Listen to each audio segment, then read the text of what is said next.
नमस्कार दोस्तों, मैं अनुराग स्वागत करता हूं आप लोगों का अपने वेल्थ बिल्डर चैनल में। पिछली वीडियो में हमने जाना था म्यूचुअल फंड के बारे में कि म्यूचुअल फंड क्या होता है। तो उसी से रिलेटेड ये वीडियोस हैं हमारा। इसमें जैसे पिछली वीडियो में हमने पढ़ा था कि म्यूचुअल फंड में आखिर कितने प्रकार होते हैं, कितने टाइप्स होते हैं, जिसमें हमने पढ़ा था इक्विटी फंड्स, डेट फंड और हाइब्रिड फंड्स के बारे में।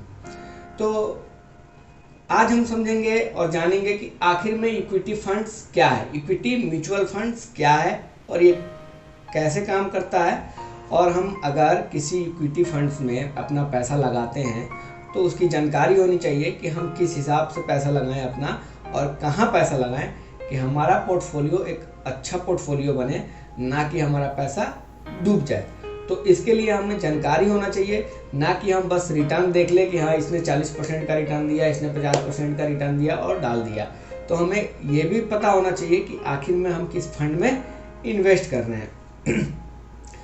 तो देखिए, सबसे पहले क्या होता है equity mutual funds. Equity mutual funds के बेसिकली 3 प्रकार होते हैं। यहाँ पे भी कौन कौन से होते हैं? पहला जो होता है वो होता है लार्ज कैप फंड, दूसरा होता है मिड कैप, तीसरा होता है स्मॉल कैप। अब आप ये सोच रहे होंगे कि लार्ज कैप, स्मॉल कैप और मिड कैप आखिर होता क्या है, ये तो हमारे समझ से बाहर की बात है। तो बिल्कुल भी टेंशन ना ले, मैं इसीलिए यहाँ पे बैठा हूँ और यूट्यूब चैनल पर इसीलिए बता रहा हूँ। तो सबसे पहले हम समझेंगे मार्केट कैपिटलाइजेशन के बारे में कि आखिर मार्केट कैपिटलाइजेशन क्या होता है। तो देखिए, मार्केट कैप बेसिकली जैसे कि मान लीजिए कि कोई कंपनी ABC कंपनी है, उसकी 10 रुपये की कोई शेयर है और टोटल उसका जो शेयर है 1 लाख रुपये, 1 लाख शेयर्स है उसके मार्केट्स में, उसके टोटल शेयर्स 1 लाख है। तो हम क्या करते हैं 1 लाख को मल्टीप्लाई कर देते हैं 10 से, तो कितना हो गया 10 लाख। यानी 10 लाख की कोई कंपनी नहीं होती, बट मैं आपको एज ए एग्जाम्पल के तौर पर ऐसा बता रहा हूँ। तो उस कंपनी की जो कीमत हो गई टोटल वो 10 लाख हो गई। यानी उस कंपनी को खरीदने की जो कीमत हो गई, अगर आप खरीदना चाहते हो तो 10 लाख में उस कंपनी को खरीद के मालिक बन सकते हो उस कंपनी का। जी हाँ, तो इसको कहते हैं मार्केट कैपिटलाइजेशन।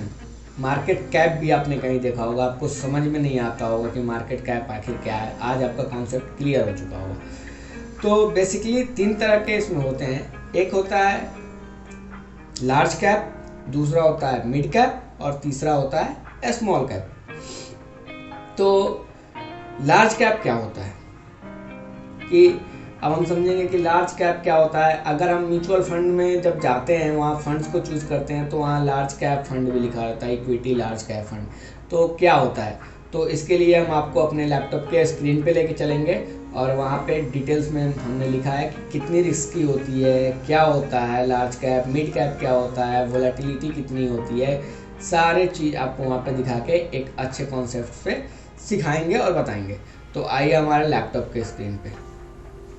जी दोस्तों, तो हम जैसा कि आ गए हैं अपने स्क्रीन पे और आप लोग देख सकते हैं कि मैंने यहाँ पे 3 अलग अलग डिवाइड किया हुआ है, लार्ज कैप, मिड कैप और स्मॉल कैप। इसमें कुछ चीज़ें ऊपर लिखी हुई जैसे return potential, risk, liquidity, volatility और इंस्टीट्यूशनल इन्वेस्टर्स। तो धीरे धीरे हम इसके बारे में 1 बाय 1 करके समझेंगे कि आखिर क्या है।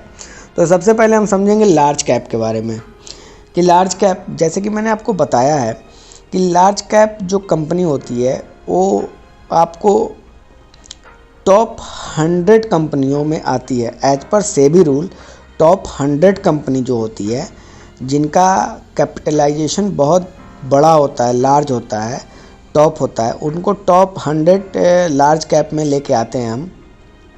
और इनका जो पूरा टोटल शेयर मार्केट्स के अंदर जो इनकी कवरेज होती है, जो कैपिटलाइजेशन होता है वो 74.8% के आसपास, 75% के आसपास मान लो होता है।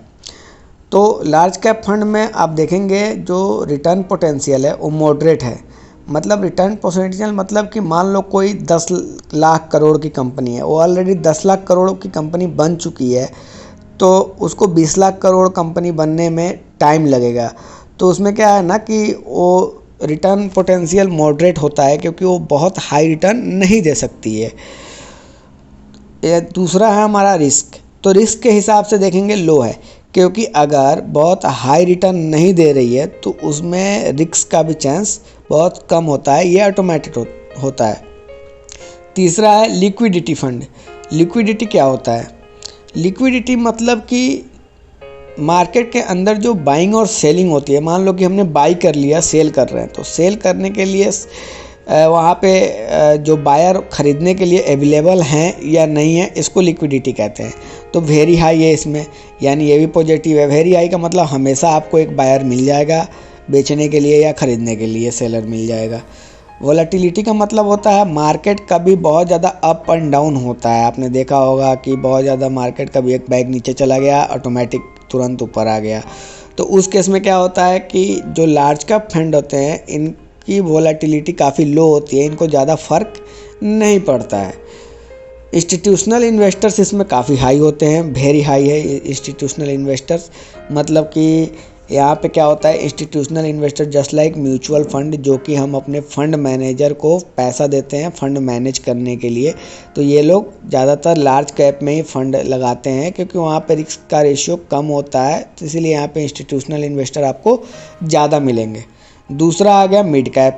सेम इसमें आप देख सकते हैं मिड कैप में क्या होता है ना कि इसमें सेबी के थ्रू 101 से लेके 250 कंपनियाँ होती हैं।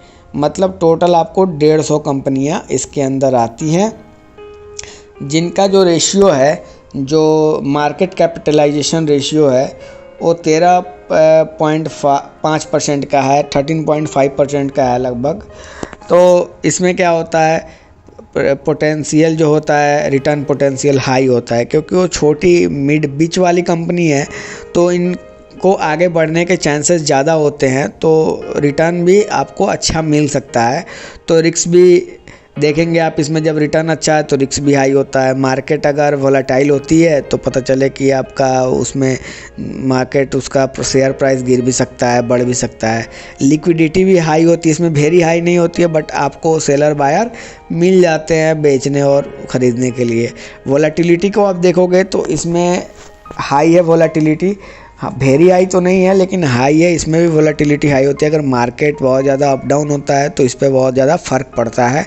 इंस्टीट्यूशनल इन्वेस्टर इसमें हाई होते हैं। तो मिड कैप एक ऐसी चीज़ है जहाँ पे सारी चीज़ें हाई मिलेंगी आपको, मतलब कि आप वहाँ पे भी ट्रेडिंग कर सकते हैं इक्विटी में या म्यूचुअल फंड में भी आप डाल सकते हैं।